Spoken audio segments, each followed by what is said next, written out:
මෙහෙදි 4 දෙනෙක්ගේ ඔළුවටම තිබ්බා. අපේ කවුද අපේ? එයා ඔයාගේ. එරුදැස් සිහිවිලා වැහේ ආතරේ තරහව විරහව වේදනාව උන්ද ලොකු මහත්තයාගේ කාර් එකේ හැප්පුණාට පස්සේ ඒ අහිංසකයා මෙයාලව දාලා ගියා. මෙයා ඇත්තටම ලස්සනයි දනේ.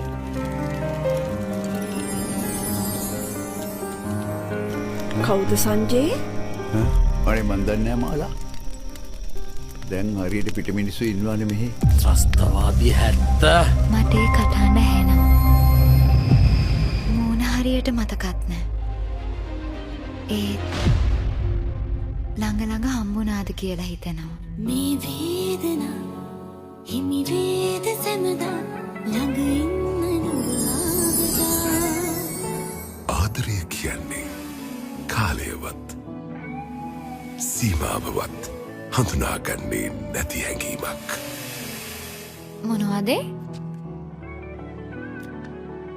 නලක් වෙච්ච හැලප වගේ. ටින් වල දාලා මේක රාවණ අඩවිය බොලව්. නංගි. කවුද මිනිහා? ෆ්ලයිට් එක ලෑන්ඩ් කරලායි තියෙන්නේ. කොල්ලගේ නම තියෙනවනේ. අද මෙතන මිනි මැරුමක් ආ.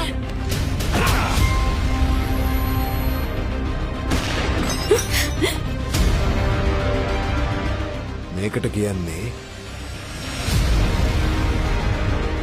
කපෝති කියලා. ෆිල්ම් එකක් වගේ දැන් බලාගෙන හිටපන් වෙන දේ. අයනම් පුතුණා බල්ලා. බොහෝම නරක කාලයක්.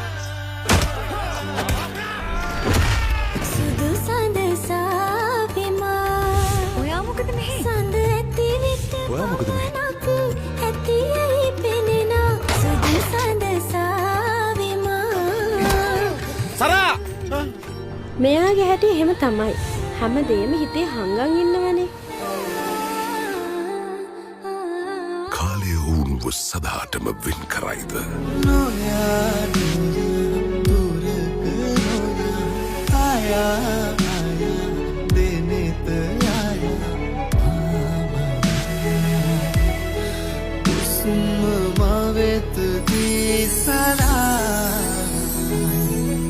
Kalpana coming soon.